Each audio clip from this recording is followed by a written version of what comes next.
oui, nous allons nous intéresser tout de suite à la manière, eh bien, tout simplement, dont on va nourrir l'humanité dans le futur. Évidemment, l'innovation en est une des clés. Nous allons surtout le voir comment on peut faire très précisément et concrètement. On va parler R&D en matière de nouvelles bactéries. On va se demander quelles sont les protéines et ferments du futur, pourquoi les liens entre nutrition et santé sont si étroits et surtout comment les biotechnologies aident l'industrie alimentaire tout en respectant santé et environnement. Et nous allons le faire tout de suite en accueillant nos invités, Muriel Thomas, Valérie Brunel, Emmanuel Perrin et Olivier Thomas. Que l'on peut applaudir. Que l'on peut applaudir, merci. Bienvenue à vous. Soyez les bienvenus, installez-vous, j'allais dire à notre table, mais presque. Je voudrais commencer par vous, Madame Muriel Thomas, vous êtes directrice de recherche à l'INRAE et à l'Institut Michaelis. Vous avez coutume de dire que nous vivons dans un monde plus vivant qu'on ne l'imagine. Est-ce que c'est valable pour l'homme comme l'animal et surtout, qu'est-ce que ça veut dire ? Qu'est-ce que ça veut dire ? Eh bien, ça veut dire, par exemple, si j'utilise l'image de la forêt, que si je vous regarde, vous n'êtes pas qu'un seul arbre, vous êtes une forêt, vous êtes un écosystème en fait, et vous êtes davantage presque fait de bactéries ou de microbes, de micro-organismes, que de vos propres cellules.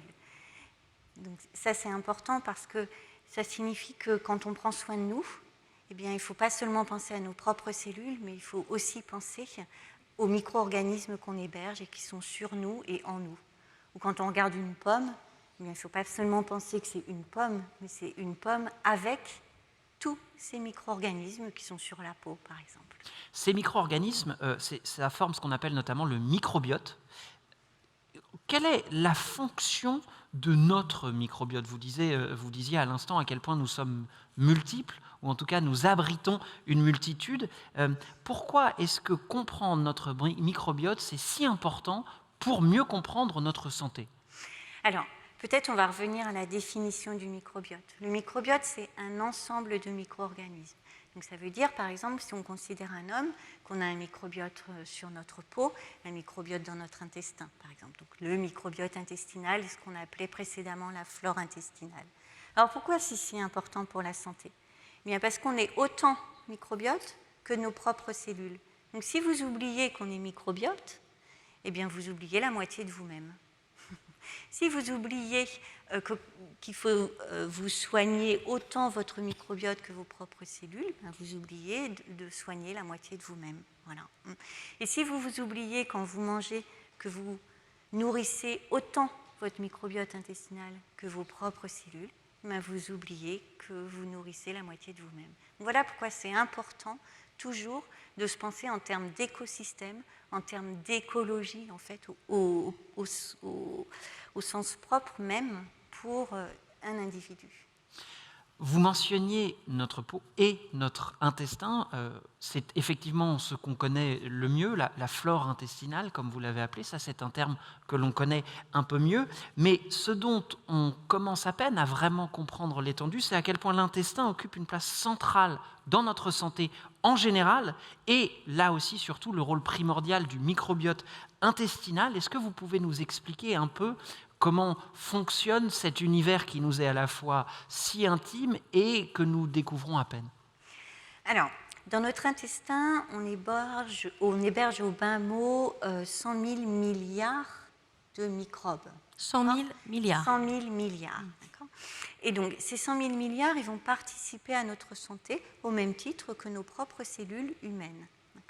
Et donc, comment ils font ? Eh bien, par exemple, ils vont participer à notre digestion. Et ça, c'est une fonction majeure du microbiote intestinal. C'est-à-dire que nos propres cellules ne sont pas capables, par exemple, de digérer les fibres. Les fibres, c'est quoi ? Ce sont les sucres complexes qui sont présents, par exemple, dans beaucoup de légumes ou de beaucoup de fruits. Nos propres cellules ne sont pas capables de les digérer. Donc, qui nous aide ? Eh bien, c'est les microbes intestinaux. D'accord ? Donc vous voyez comme ça, c'est assez facile de comprendre que ce microbiote est super important pour la digestion. Ce microbiote, il est aussi important dans la protection contre, par exemple, des microbes qui seraient indésirables ou pathogènes. Comment ça se fait ? Eh bien, c'est parce que ce microbiote booste notre système immunitaire et en même temps, il fait masse, il fait corps. On dit qu'il fait un effet de barrière contre les intrus. Voilà.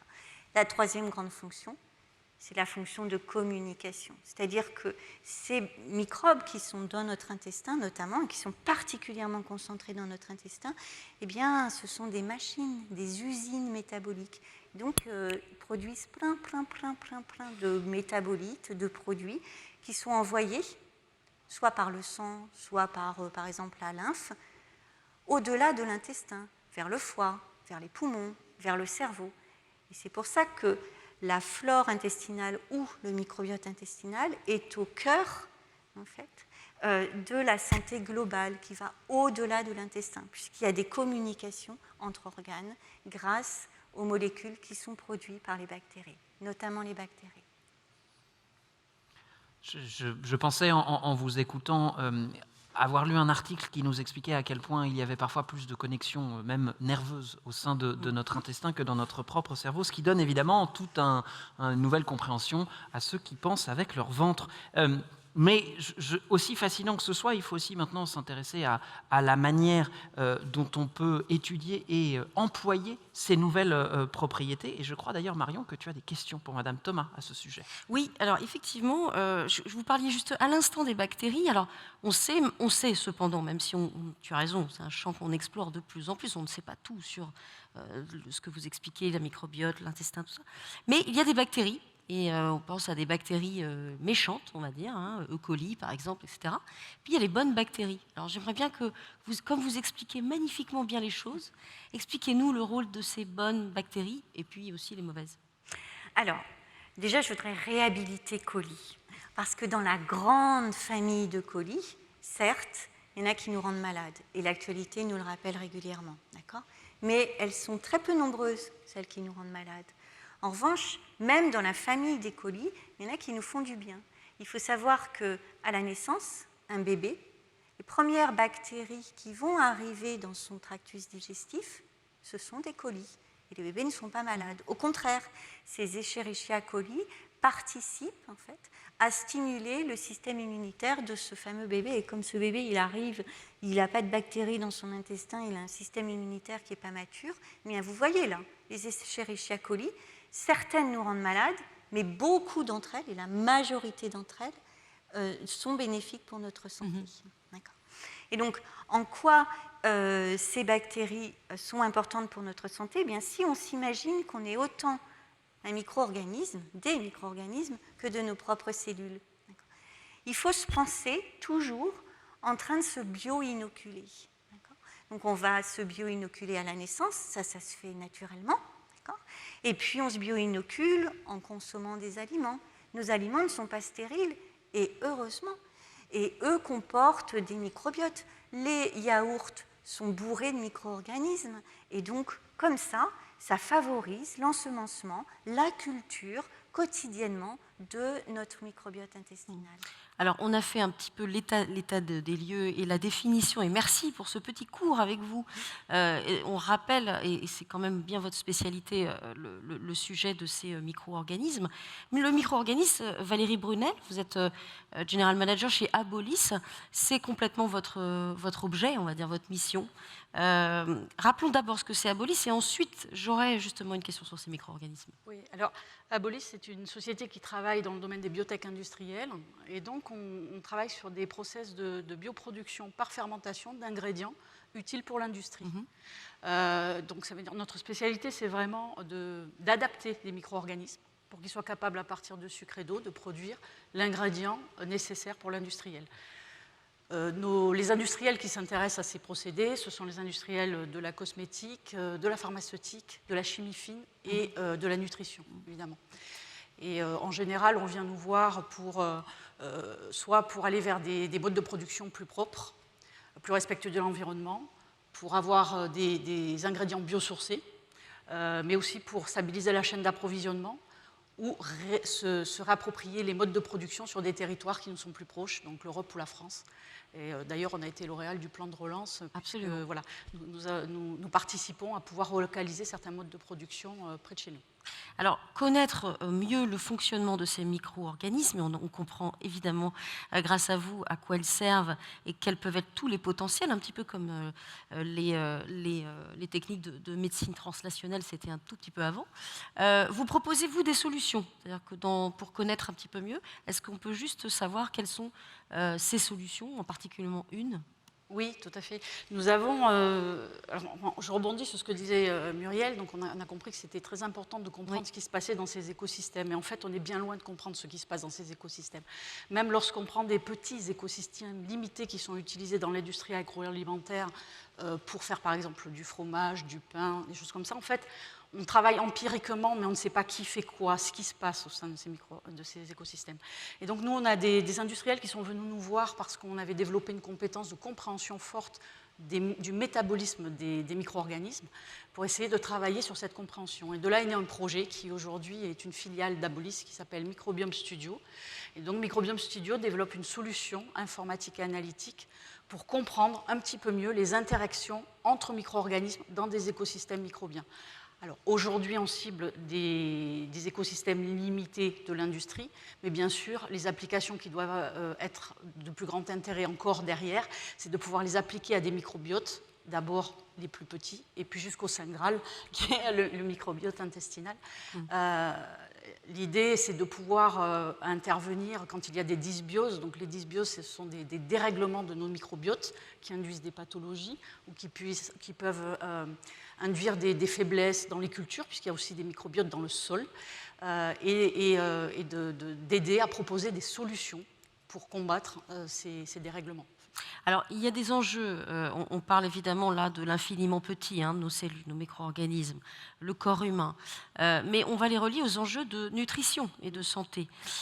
Un chiffre, la population mondiale va augmenter de 2 milliards de personnes au cours des 30 prochaines années. La question est simple, et elle est reliée à la thématique des micro-organismes. Comment fait-on avec ces chiffres qui vont exploser pour nourrir la population mondiale ? J'aimerais vous dire qu'on n'a qu'à augmenter la production de viande, mais ça ne va pas marcher.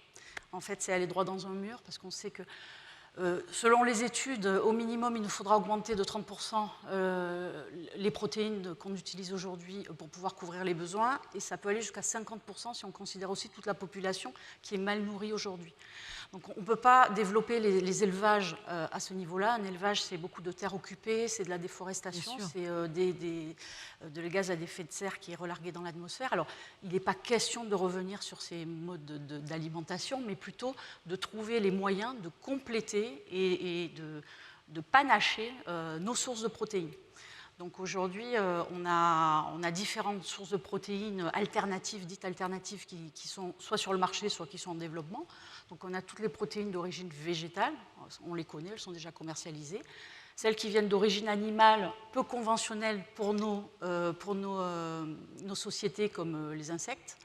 On a la culture cellulaire de viande, qui pousse beaucoup, et à Singapour, je crois que ça a été maintenant accepté. Et puis on a la fermentation de précision. Donc là, ça rejoint le métier d'Abolis, qui est là aussi d'adapter un micro-organisme pour qu'il devienne une mini-usine à produire la protéine que l'on attend et qui sera bien sûr cultivée dans des milieux clos et après purifiée et extraite pour fournir une matière première totalement utilisable par l'industrie agroalimentaire. Donc pour celles et ceux qui nous écoutent avec passion, j'en suis sûre, vous comprenez mieux la question de l'explosion démographique, de ce besoin de nourrir toute la planète et des solutions qui existent notamment par ce que vous détaillez, c'est-à-dire finalement la production de protéines par la recherche, et vous en faites partie. Mais alors, une question juste complémentaire avant qu'Alexandre continue aussi cette discussion avec nous. Comment on fait, et là l'enjeu est évidemment crucial et transverse à tous les sujets, comment fait-on pour justement limiter l'empreinte environnementale? Vous savez que l'environnement, c'est au cœur de chaque sujet. Développer des protéines à partir de cellules demain ou de micro-organismes va certainement avoir son coût environnemental. Comment fait-on demain? Justement, on se tourne, on se dirige vers des technologies qui permettent de produire de grandes quantités de protéines avec un impact moindre sur l'environnement. Par exemple, pour la fermentation de précision, on commence à avoir des données retours et on peut comparer. Et effectivement, en termes d'occupation des sols, on a une baisse drastique par rapport à un élevage d'occupation des sols pour pouvoir produire des protéines, mais on a aussi une baisse à minima de 30% d'eau nécessaire pour arriver au même résultat et à minima de 40% de relargage de CO2 dans l'atmosphère pour arriver, par exemple, ces chiffres sont par exemple ceux pour produire les protéines de lait. Voilà. Et là, il y a des études qui sont en cours et qui sortent tous les jours pour justement vérifier, appuyer, démontrer que ces technologies pourront aider et être une partie de la solution à mixer avec l'alimentation traditionnelle. Moi, je voudrais qu'on reste sur cette question qui me paraît évidemment fondamentale, c'est celle du développement de notre industrie agroalimentaire, mais de manière responsable, de manière durable. Je voudrais qu'on en parle tout de suite avec vous. Vous êtes Emmanuel Perrin et vous êtes le directeur innovation ingrédients de chez Danone Nutricia Research. Vous êtes évidemment au cœur de ces discussions, à la fois côté agroalimentaire et côté recherche. J'ai que des questions faciles pour vous, vous allez voir. Première question, hyper facile. Comment produire plus, mieux, plus durablement, sans augmenter notre empreinte carbone, pour cette population qui augmente de 2 milliards à, franchement, un horizon après-demain. Hyper facile. Comment on sauve la planète? Je crois que Muriel l'a bien présenté. Avec l'augmentation de la population mondiale, avec la demande plus forte en protéines animales, il va falloir trouver des nouvelles solutions pour fournir suffisamment de protéines de qualité à tout le monde. Donc on a trois leviers qui viennent d'être présentés rapidement. Donc, le premier, il ne faut pas l'oublier, on peut déjà basculer une partie de notre alimentation qui était aujourd'hui une alimentation animale vers des produits végétaux alternatifs. Et ça existe beaucoup. Chez Danone, on a entré, après notre portefeuille historique de produits laitiers, dans le domaine des produits à base de plantes, et on voit que ces produits pénètrent et que ça devient vraiment une habitude de consommation. Au plus nos consommateurs sont jeunes, au plus ils adhèrent sur ce type de produit. Donc c'est un premier levier qui est déjà très important, mais qui ne sera probablement pas suffisant. Et donc derrière, l'autre opportunité qu'on peut activer, ce sont ces protéines alternatives. Alors on a parlé d'insectes, je vous invite à visiter le stand de Equinoa, très intéressant. Pour le pet food, c'est peut-être un peu loin de l'alimentation humaine aujourd'hui, mais on peut imaginer des protéines issues de la fermentation d'algues, de micro-algues, également de champignons. Et là aussi, chez Danone, on s'y intéresse. On a des parts dans une start-up aux USA qui propose des protéines issues de champignons. Donc il y a des options. Et bien sûr, pour une rupture plus forte, c'est le modèle que vient de présenter Valérie ici. Il s'agit d'utiliser la fermentation de précision pour produire des protéines de qualité. Et au-delà de la réduction de l'impact en émissions de CO2, en consommation de ressources, on peut aussi dire que ce sont des systèmes qui se déconnectent des zones où on a besoin de sol ou de climat nécessaires à l'agriculture. Donc en termes de sécurité alimentaire, c'est aussi une solution d'avenir probablement. Vous parlez beaucoup tous de protéines parce qu'évidemment, l'une des clés, ce n'est pas uniquement de produire suffisamment, c'est aussi de permettre d'avoir à tous et à toutes une alimentation équilibrée. Et ça, c'est aussi une donnée très complexe de ce problème. Il ne s'agit pas juste donc d'avoir des produits de substitution, des produits plus verts, il faut que ce soit des produits de substitution qui soient plus verts et qui soient équilibrés. Comment est-ce que vous, chez Danone, à Nutricia Research, comment est-ce que vous combinez, j'allais dire, toutes ces inconnues à la fois? Non, ce qui est important quand on parle de protéines, c'est en fait de se référer à une qualité de protéines. Et la qualité de la protéine, elle dépend de deux facteurs qui sont, pour une part, la richesse en acides aminés essentiels, c'est-à-dire des acides aminés que l'être humain ne peut pas synthétiser, qui doivent venir de son alimentation. Donc c'est le premier critère de qualité qu'il faut considérer, avec un second critère qui est sa possibilité, sa capacité à être digérée. Donc la combinaison des deux représente l'efficacité des protéines. Et dans ce cadre-là, aujourd'hui, les protéines de lait, les protéines d'œufs sont les références en termes de qualité. Donc on peut s'en approcher avec certaines protéines végétales, notamment le soja, qui reste la meilleure alternative végétale aujourd'hui en termes de source de protéines. On peut également combiner des légumineuses et des céréales pour se rapprocher.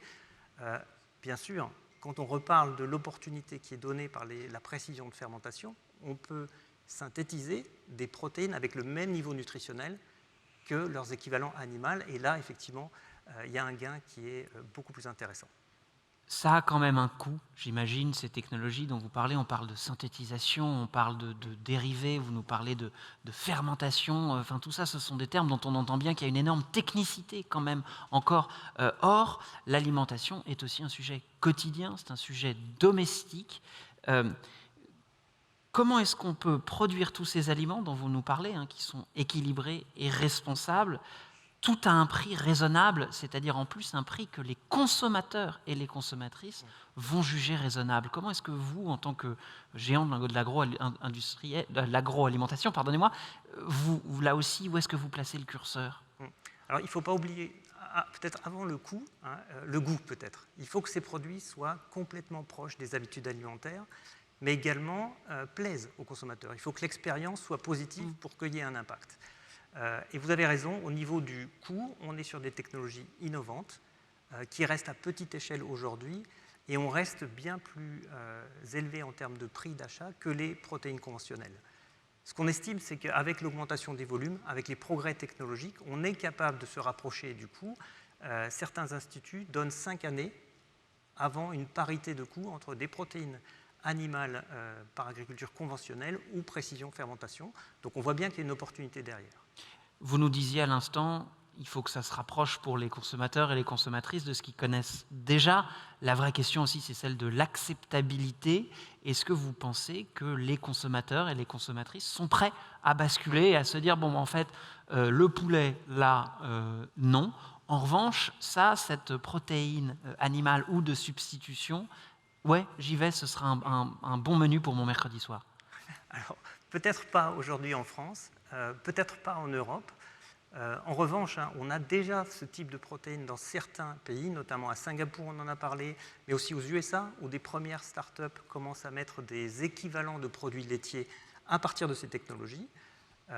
Donc on va dire que c'est un sujet qui émerge au niveau consommateur, peut-être un peu plus tard attendu en Europe. On a aussi des célébrités qui investissent leurs fonds personnels dans ce type de start-up qui amènent beaucoup de visibilité, hein, Leonardo DiCaprio, Nathalie Portman, donc ça ramène effectivement de la visibilité à la technologie, mais pour l'Europe, on s'attend à effectivement plusieurs années avant de pouvoir venir à ce type de produit. Ce qu'on a constaté aussi, c'est que sur les études, quand on explique et qu'on éduque un tout petit peu les consommateurs sur ce qu'est la technologie, leur acceptation augmente très fort. Donc il y a vraiment une opportunité pour le futur.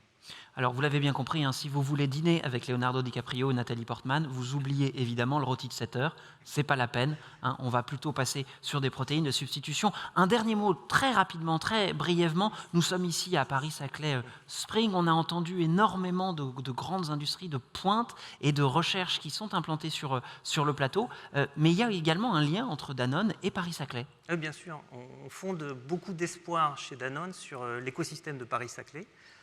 On apprécie la venue d'acteurs de très haut plan sur la food tech, qui va de l'entrepreneuriat jusqu'à la science et l'intégration. Donc, on souhaite vraiment faire partie de ce réseau-là. Et aujourd'hui, on a réinvesti dans un nouveau centre de recherche sur le site de Paris-Saclay qui s'appelle InCube, dont la vocation, c'est d'être un centre d'innovation ouvert sur l'extérieur. Donc, on aura la possibilité d'accueillir des partenaires à tous les stages du développement pour innover ensemble dans le domaine de la food tech. Et moi, je voudrais évidemment vous accueillir, cher Olivier Thomas. Vous dirigez le département entreprise au sein de Génopole, dont on a déjà parlé un tout petit peu auparavant avec une consoeur à vous. Quand on parle de ce futur, finalement, de la nourriture, hein, bien manger, mieux manger, c'est tous, évidemment, c'est ce qu'on cherche. On parle aussi de production alternative. On en a brièvement parlé. J'aimerais qu'on creuse ce sujet avec vous. Comment d'abord vous gérez ce sujet-là au sein de Génopole sur les nouvelles façons de, voilà, les nouvelles fermentations, la viande cellulaire, etc., etc. C'est assez intéressant historiquement parce que historiquement nous on était fondés vraiment sur la recherche et l'entrepreneuriat sur le thérapeutique, d'accord, oui. Génopole. Et puis petit à petit, la biologie étant au XXIe siècle ce que finalement le digital était au XXe, les champs d'application se sont multipliés, et on a vu arriver, et c'est important de considérer ça, ça a été drivé quand même beaucoup par les startups, en tout cas en France, aux États-Unis aussi bien sûr. On a vu arriver un aréopage de startups qui tentaient de produire du foie gras cellulaire, qui tentaient de produire, effectivement Emmanuel en a parlé, des alternatives au lait, du lait sans vache, etc. Et donc, on s'est dit, effectivement, il y a tout un ensemble de technologies, tout un ensemble d'expertise, tout un ensemble de savoir-faire et tout un ensemble de problématiques communes qui sont probablement transférables, en tout cas dans la logique que nous, on avait portée depuis 15 ans, à ce secteur des protéines alternatives. Donc on s'est emparé du sujet, et on s'est aperçu qu'effectivement, on était au début de l'aventure, hein, tous les gens qui sont là sont effectivement au début de cette aventure, qui est, on a eu suffisamment l'occasion de le dire ici, qui est quand même la grande aventure des 10 années à venir, cette question de l'alimentation et de l'alimentation raisonnée. Et elle se résout que par l'innovation, bien sûr, et du coup, on essaye d'instrumenter les capacités de cette innovation. Donc ce qu'on fait, par exemple, je vous donne un exemple, on est en train de monter un makerspace, pour le dire comme ça, un endroit qui mélange laboratoire de biotechnologie et laboratoire de food science, mutualisé à l'intention des startups qui voudraient faire de la R&D sur ces questions-là ici. Ça ouvre début 2023. On a d'autres questionnements sur, après, des choses qui sont importantes sur le scale, etc. Mais effectivement, on essaye d'instrumenter toute cette vague d'innovation qui sont représentées par tous les gens qui sont ici et par des myriades d'autres acteurs sur Saclay, en Ile-de-France, etc.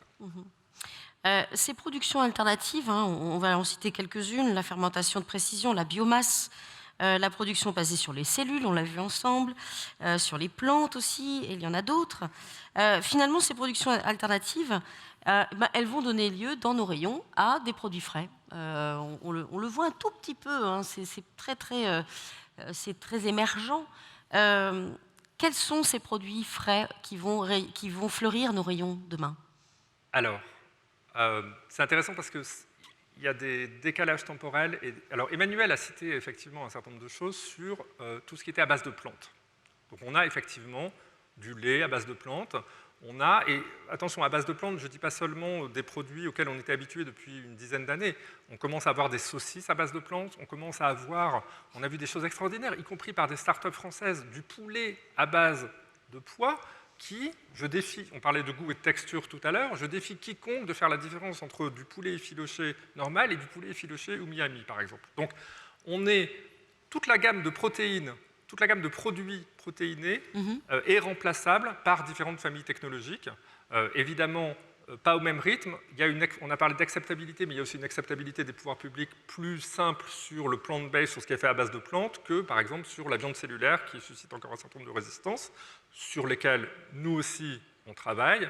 L'idée étant que ces technologies ont vocation aussi probablement à s'imbriquer, parce qu'elles présentent des inconvénients et des avantages séparés, et qu'on peut penser à des hybridations de familles technologiques pour arriver à ces produits-là dans nos rayons, aujourd'hui déjà, Emmanuel l'a dit, mais bien sûr demain de manière plus large.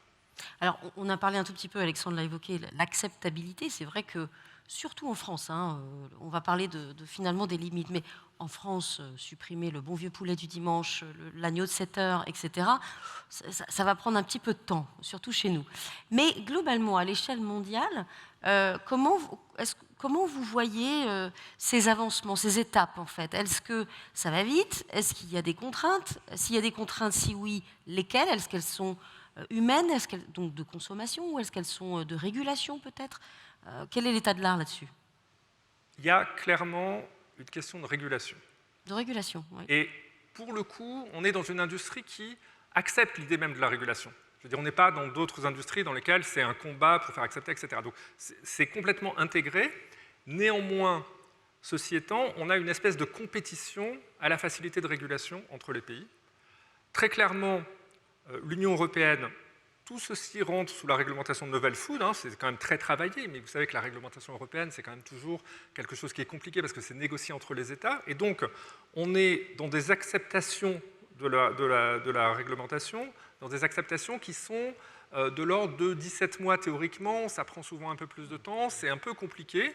Il y a une bonne volonté de la part de tout le monde, mais enfin, c'est des processus qui prennent du temps. Pendant ce temps, Singapour, qui est mon exemple toujours favori dans cette histoire, a demandé à ses agences d'accélérer l'acceptation régulatrice de la commercialisation de la viande cellulaire.